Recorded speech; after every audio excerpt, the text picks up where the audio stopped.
esencial para la vida de un discípulo en el capítulo 5. Nos ha dicho qué tipo de personas Dios quiere hacer de nosotros. Nos ha venido construyendo nuestro carácter.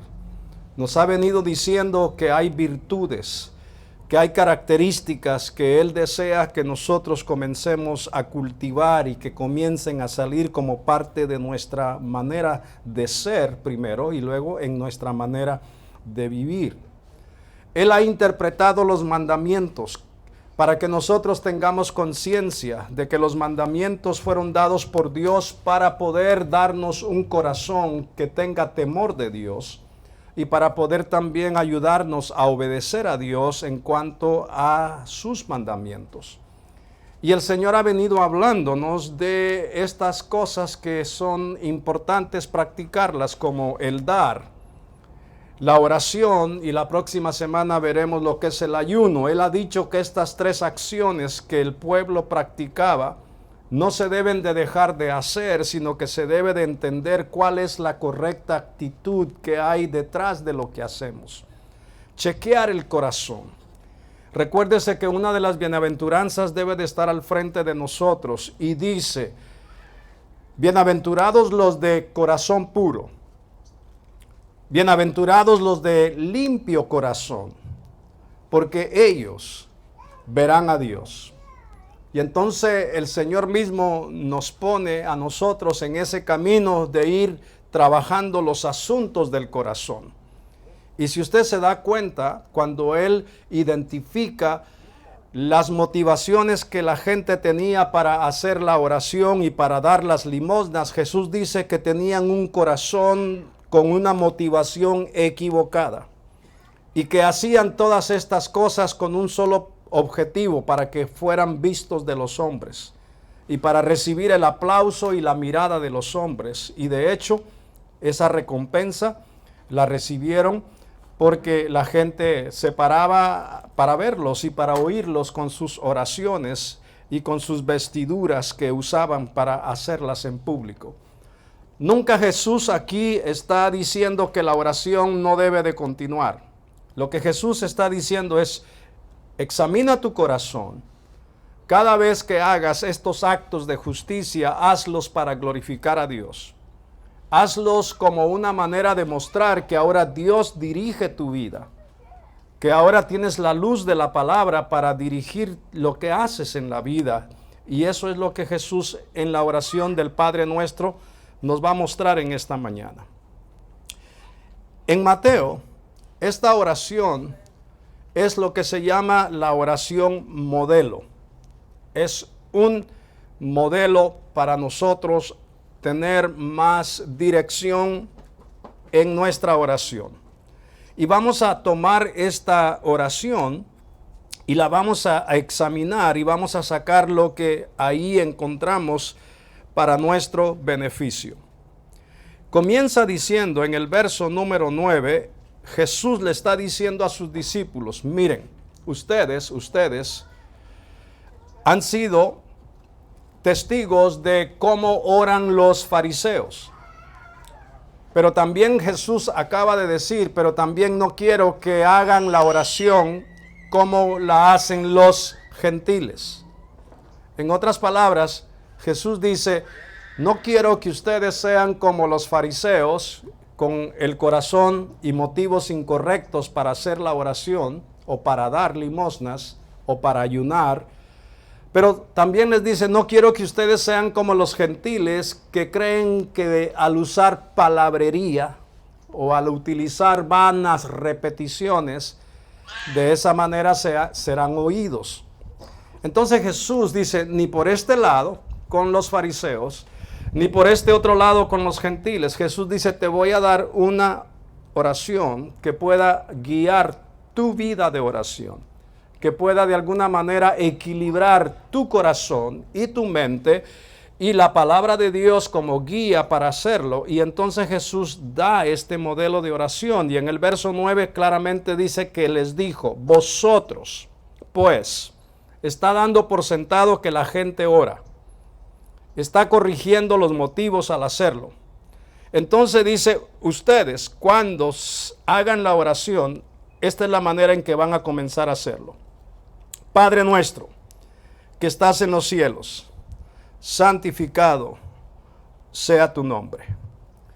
¿Qué encontramos en estas primeras palabras de esta oración modelo?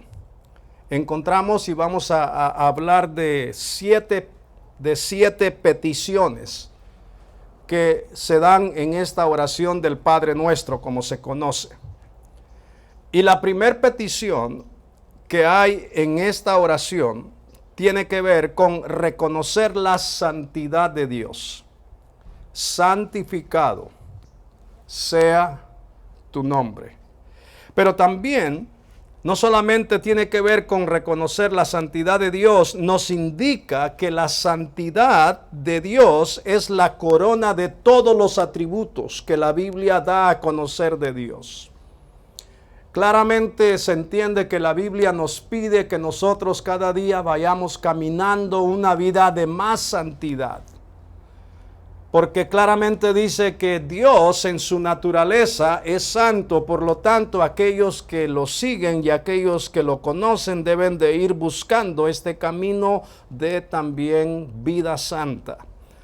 Y si la santidad es la corona de todos sus atributos, recordemos lo que la misma Biblia enseña: sin santidad nadie verá al Señor. Traducido quiere decir, el que no purifica su corazón, el que no depura su corazón, el que no chequea todos los días su corazón y busca que la santidad de Dios lo comience a llenar y lo comience a purificar, será difícil ver a Dios, como decíamos, hacia el futuro, cuando Él cumpla su voluntad completa aquí en la tierra. Luego dice, santificado sea tu nombre. Habla del nombre de Dios, con el cual Dios se conoce más en las Escrituras, que es el nombre de Jehová, el nombre de Yahweh. Ese nombre habla de dos asuntos que tienen que ver con Dios. Habla de la naturaleza de Dios y habla de la persona de Dios. Un nombre describe el carácter, la naturaleza de la persona que lleva ese nombre. Pero también claramente dice el texto que nosotros debemos de orar comenzando con esta expresión de referirnos a Dios en cuanto a nuestro Padre que está en los cielos. Debemos de orar con esa certeza de que tenemos un Padre que es Señor absoluto en el cielo y en la tierra. Y que la soberanía de Dios sobre toda situación en la tierra siempre está por sobre todo. Que no hay nada que se escape de ese control, de esa soberanía, porque Dios es el Señor absoluto de todo el universo. Claramente esta oración dice que es Dios de los cielos y es Dios de la tierra. Y eso nos debe de ayudar a nosotros a orar con certeza. Certeza es algo que se da en el corazón por el conocimiento que uno está teniendo de la palabra que revela quién es Dios. Y nosotros entonces debemos de orar con esa certeza de que tenemos un Padre que escucha desde el cielo. Y no solamente que escucha, sino que tenemos un Padre que conoce perfectamente las necesidades de cada uno de nosotros. Y ahora nos va a ver como sus hijos, porque Él se presenta como Padre. Y entonces debemos de descubrir esto, y se los voy a dar para tarea. Léase la parte final del capítulo 5 de Mateo. Y léase los primeros 18 versículos del capítulo 6, más o menos. Y cuando lo esté leyendo en la casa, apunte o marque las referencias que hay en estos versículos de cuántas veces aparece la referencia a Dios como Padre. Apúntelo, se lo voy a dejar de tarea para el otro domingo, no se la voy a dar. Y usted va a descubrir que una de las tremendas revelaciones que hay en estos capítulos, empezando con el 5 y especialmente el 6, es esta de que Jesús introduce a Dios como nuestro Padre, Abba. Y se va a usted a llenar de mucho gozo si hace la tarea de el otro domingo decirme cuántas veces al final del capítulo 5 y en los primeros versículos, tal vez hasta el versículo 20 del capítulo 6, usted pudo identificar que se habla de Dios como nuestro Padre. Como nuestro Padre. Y que entonces cambia la posición de ser no solamente discípulos, alumnos y aprendices de Jesús, sino que también ahora nos da la posición de ser hijos. Y ser hijos es muy importante. Vivir como hijos, actuar como hijos, pensar como hijos, sentir como hijos. Eso da un valor a la relación que llevamos con Dios. Y vamos a descubrir que esta presentación de Dios de Padre es importante para nosotros, la iglesia de hoy en día, tomarla muy en serio.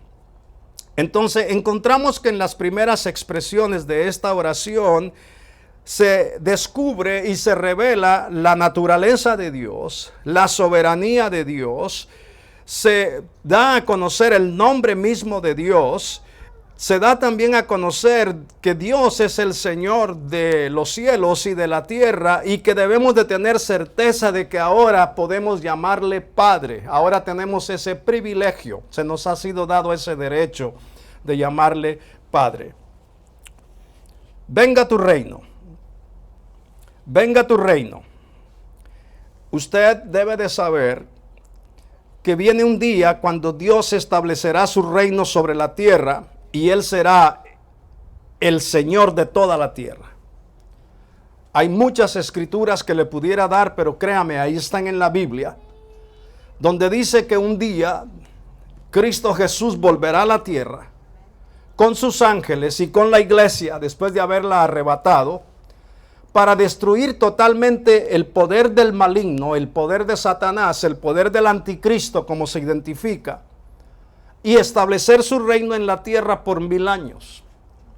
¿Por qué razón en la tierra 1000 años cuando hablamos de que el reino de Dios es eterno? 1000 años se establecen como una cantidad de tiempo aquí en la tierra para que todo mundo, toda nación, todo ojo pueda entender, pueda ver, pueda sentir lo que es vivir cuando Dios gobierne la tierra. Y yo no sé si eso les impacta, pero debe de impactar. Porque ese reino es un reino de paz, es un reino de justicia, es un reino donde todos nosotros no tendremos que luchar con lo que estamos luchando hoy. No tendremos que protestar con lo que se protesta o se reclama el día de hoy. No tendremos que atravesar toda esta incertidumbre de cuando viene un cambio sobre otro cambio en cuanto a los gobiernos de las naciones del mundo. Cuando venga el reino, nosotros vamos a participar en ese reino por medio de el amor que Cristo ahora nos ha dado y el privilegio de ser hijos de Dios. Y claramente dice que debemos de orar para que ese establecimiento del reino mesiánico de Cristo se lleve a cabo aquí en la tierra en el tiempo en que Dios lo ha establecido para que eso se haga. Es decir, que si usted anticipa ir un día a la eternidad, que es parte de la propuesta de la fe cristiana, morar y vivir donde Cristo ha preparado lugar para nosotros, usted en su oración de todos los días debe de anticipar en oración esa venida del reino de nuestro Señor Jesucristo, ese establecimiento del reino de nuestro Señor Jesucristo. Luego continúa diciendo, hágase tu voluntad. Hágase tu voluntad, que sería la tercera petición en la oración, que tiene que ver con la perfecta realización en nuestra conducta y en nuestras acciones de hacer lo que a Dios le agrada. Cuando hablamos de la voluntad de Dios, hablamos de vivir de una manera agradable a Dios, no a los demás. Nosotros no debemos de tener como enfoque mostrarnos ante la gente primero. El enfoque de nosotros es mostrarnos ante Dios primero. Y si podemos salir justificados en nuestra manera de vivir delante de los ojos de Dios y a Dios le agrada cómo vivimos, Usted no debe de preocuparse de los demás. Es un hecho que los demás tendrán que reconocer que usted vive, usted lucha, usted se esfuerza con la ayuda del Espíritu Santo y con la guianza de la palabra de agradar a Dios en todo lo que hace cada día. En cómo se conduce, en cómo se comporta, en cómo hace sus negocios, cómo hace su trabajo, cómo hace sus transacciones.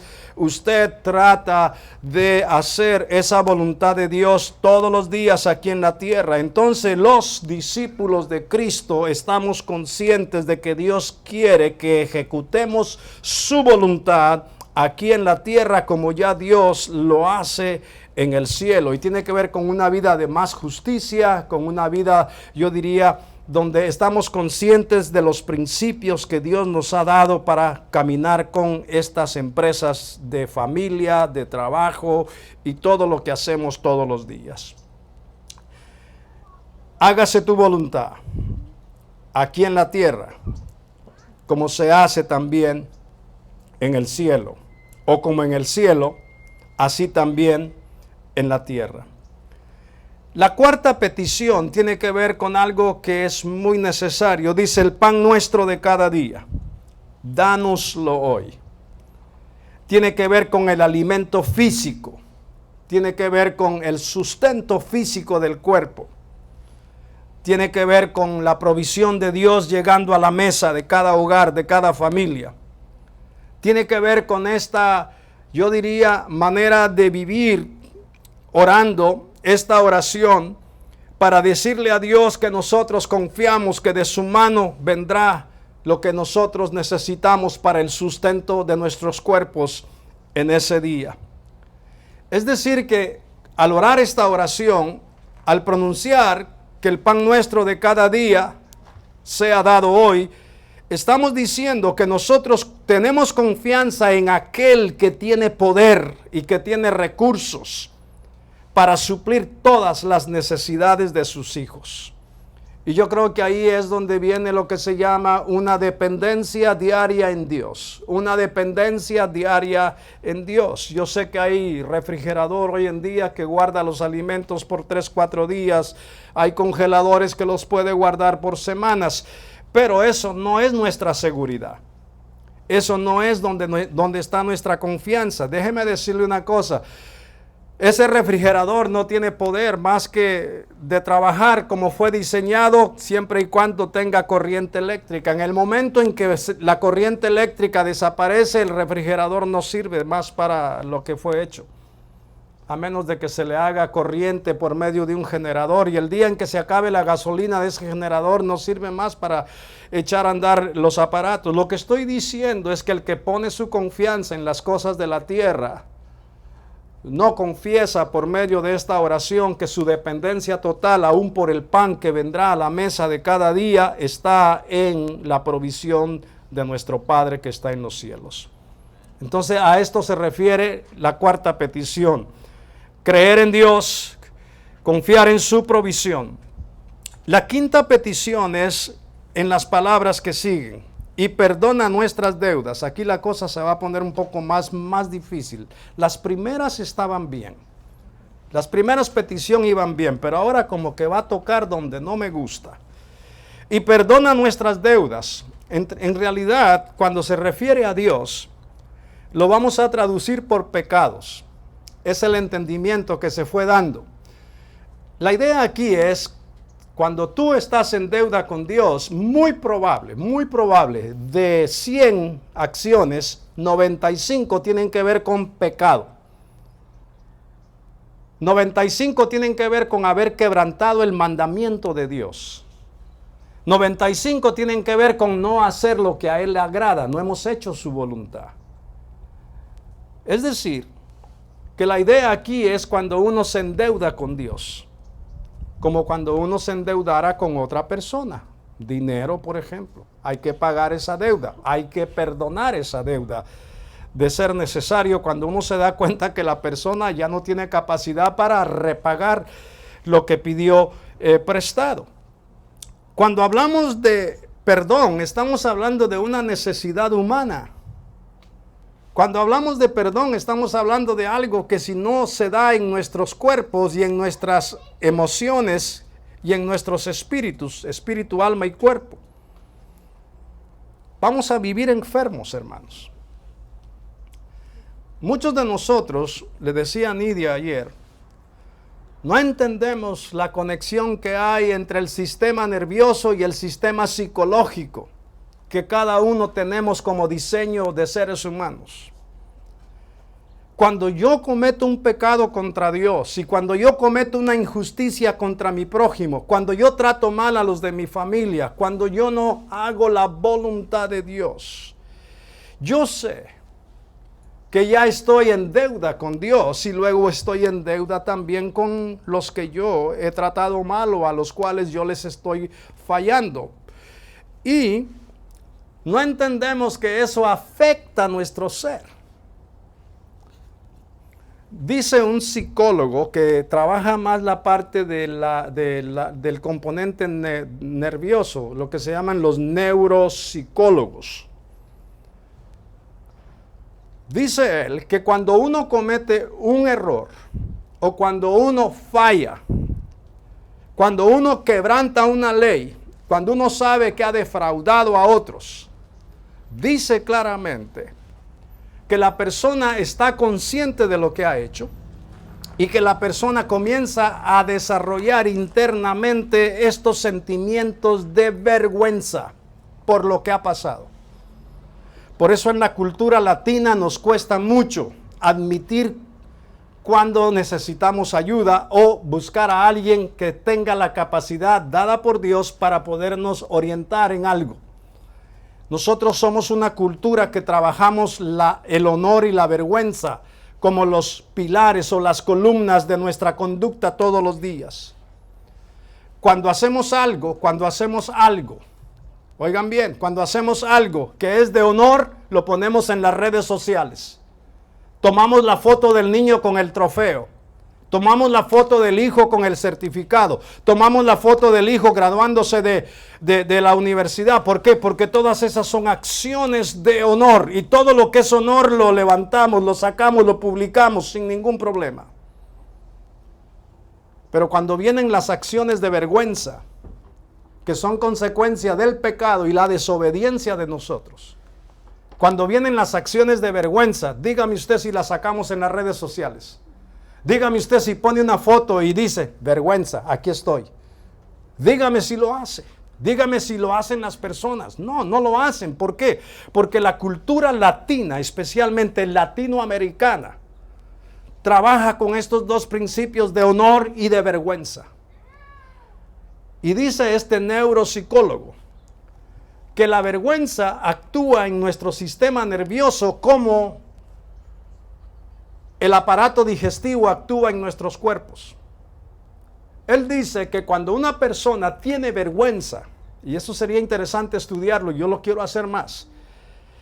El síntoma de la vergüenza es como cuando usted tiene náusea porque algo le cayó mal o algo no lo está procesando el sistema digestivo. Y que esa náusea, cuando usted no la vomita, su sistema queda intoxicado, su cuerpo queda mal, se siente mal, porque no ha habido una manera de vomitarlo,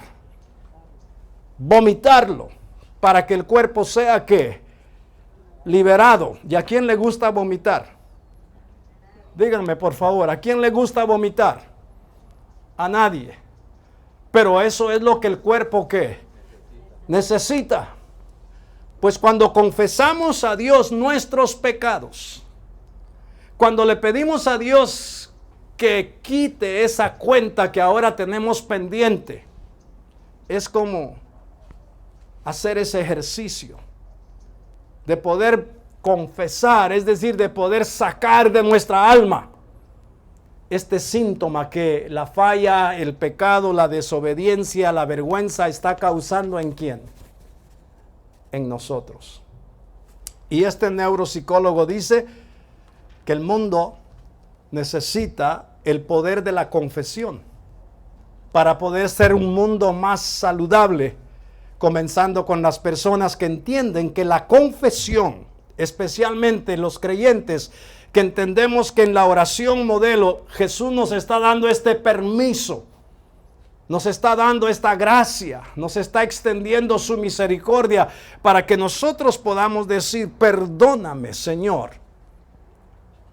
Perdóname, Señor, por estas faltas, por estos pecados. Si no es algo que a Dios le va a tomar por sorpresa, Dios sabe que lo has hecho, Dios sabe que lo he hecho, Dios sabe que lo estamos haciendo, Dios sabe hasta dónde vamos a llegar con nuestra terquedad de no parar y decir: Dios, haz un cambio, dame perdón, quítame esta vergüenza, quítame esta culpabilidad por lo que estoy haciendo o por lo que está pasando. Dice un escritor que el verdadero discípulo de Cristo debe de tener un espíritu perdonador. Debe de saber que eso es un regalo de Dios. Debe de saber el poder que hay en el perdón. Y debe de saber que de la misma manera en que se le han perdonado las deudas que él tiene por parte de Dios nuestro Padre como hijos, ahora él puede hacer lo mismo, porque sabe la liberación que le ocurre a una persona cuando es perdonada. Y entonces dice: y también danos a nosotros la capacidad, el querer y el poder del Espíritu de Dios para poder nosotros perdonar a nuestros deudores. Aquí quiero explicar lo que está pasando. Usted puede hacer de su corazón un lugar donde more Dios. Usted puede hacer de su corazón un lugar donde exista el perdón, donde se recibe perdón, donde se practica el perdón. Eso sería hacer de su corazón un corazón sano. O usted puede hacer de su corazón una cárcel. ¿Qué quiero decir con esto? Usted puede hacer de su corazón una cárcel donde cada persona que le ofende lo mete a la cárcel de su corazón. Cada persona que le falla lo mete a la cárcel de su corazón. Cada persona que no hizo lo que usted esperaba lo mete a la cárcel de su corazón. Cada persona que lo defrauda lo mete a la cárcel de su corazón. Imagínese usted vivir una vida donde el corazón es una cárcel. Imagínese usted que usted está viviendo con gente. Y oiga, qué gráfico suena esto, pero usted está yendo a dormirse con gente que usted decide meterlos a la cárcel de su corazón y poner la seguridad que hay en una cárcel para que no se les salgan. Imagínese el estado nervioso, el estado emocional. Imagínese una persona que tiene en su corazón este tipo de cárcel. Y Jesús lo que está diciendo es: no te diseñé para eso. Tampoco me estás conociendo para continuar viviendo así. Yo quiero que aprendas a liberar tu corazón primero. ¿Cómo? Confiesa tus pecados. ¿A quién? A Dios. Pero yo quiero que deshagas toda cárcel de tu corazón. Yo le digo con todo respeto, si en alguna manera un pastor falla en la parte humana, las expectativas, a veces las personas se pueden ofender por algo tan mínimo. Yo le digo: no me lleve a su casa en su cárcel, por favor. Y mucho más, no quiero vivir yo en esa cárcel con una condena perpetua. ¿Cuántos entienden lo que está pasando? Y usted me dirá: es que usted no sabe lo que me hicieron. Dios sí lo sabe. Y sabe que Dios le dice: cuando perdones verás la libertad que hay. Cuando saques a esos presos verás cómo tu corazón queda completamente sano. ¿Por qué? Porque los entregas a la justicia ¿de quién? De Dios. Y la justicia de Dios, nadie que. Dígalo, nadie que. Nadie se escapa. Así que si está el marido a la par, dile: no te escapas de la justicia de Dios. Y si está la mujer a la par, dile: no te escapas de la justicia de Dios. ¿Cuántos dicen amén? ¿Entendimos lo que es vivir una vida de ofendidos en vez de vivir una vida de libertad? ¿Cuál es el camino? Confesar. ¿Cuál es el camino? Pedir que perdón. ¿Cuál es el camino? Otorgar ¿qué? Perdón, para poder vivir con más sanidad emocional. Y luego luego viene a la sexta petición, y vamos a cerrar ya, y dice, y no nos metas en tentación. Esta es una traducción un poco interesante, como está puesta en la gramática del español. La idea aquí, cuando alguien lo lee, es como pensar que Dios es el que te mete en la tentación. Claramente, otros libros de la Biblia, como Santiago y las cartas de Pablo y muchos libros más, claramente dicen que Dios nunca es el origen de la tentación, sino que el origen de la tentación viene en Satanás, que el origen de la tentación son las tinieblas, que el origen de la tentación es la maldad y el maligno. Y lo que acá nos está diciendo sería resumirlo de esta manera. En esta sexta petición, lo que estamos orando sería lo siguiente. Le estamos diciendo a Dios, no nos dejes sucumbir frente a la tentación. Acuérdense que Jesús fue al desierto llevado por el Espíritu Santo y se apareció el tentador. Pero el Padre, por medio del Espíritu Santo, como era el Hijo de Dios encarnado, lo ayudó para no sucumbir. Sucumbir quiere decir para no caer, para no ceder, para no darle poder a la tentación. Otro escritor sobre esta parte dice que ante la tentación, esta oración lo que está diciendo a Dios el Padre es, no nos abandones porque somos tus hijos cuando estamos frente a la tentación. En otras palabras, más que leer la idea de que Dios es el tentador o de que Dios es el que nos va a meter en tentación, aquí la idea es la contraria. La idea es pedirle a Dios que cuando llegue la tentación, que cuando se inicie el camino de la tentación hacia nosotros, Él nos pueda, aún antes de que llegue la tentación, librar y no dejarnos caer, y no dejarnos colapsar, y no dejarnos ni abandonarnos al poder de la tentación. Entonces, cuando usted vea la tentación, recuerde quién es. Cuando usted vea la tentación que viene, recuerde quién es y recuerde que puede orar para que no caiga y no ceda ante lo que está presentándose en su camino. Y luego dice, mas líbranos del mal, que sería la séptima y la última petición de esta oración. Líbranos del mal tiene que ver con pedir la ayuda del poder del Espíritu Santo para librarnos todos los días del maligno y para librarnos de toda influencia destructora del mal. Esta oración tiene estos 7 elementos, tiene estas 7 acciones, tiene estas 7 peticiones y comienza con Dios y luego termina con una exaltación en cuanto a lo que es el reino de Dios y en cuanto a lo que es el poder de Dios y en cuanto a lo que es la gloria de Dios desde la eternidad hasta la eternidad. Y termina diciendo, porque tuyo es el reino, el poder y la gloria por todos los siglos. Amén. La iglesia del siglo I, del siglo II, del siglo III, trajeron esta doxología. Doxología quiere decir una manera de crear una exaltación. Y esta oración comenzó a ser usada con esta doxología como parte del culto cristiano, para ser recitada o cantada durante las reuniones públicas de la iglesia. Pero note que la oración consiste de 7 peticiones. Y note que esas 7 peticiones nosotros las necesitamos orar todos los días. Y esta oración nos puede guiar y nos puede equilibrar en nuestra oración, porque a veces en la desesperación no nos damos cuenta que si oráramos esta oración primero, lo demás cae por su propio peso. Lo demás tiene su lugar, lo demás cae en línea con lo que esté pasando en nuestras vidas.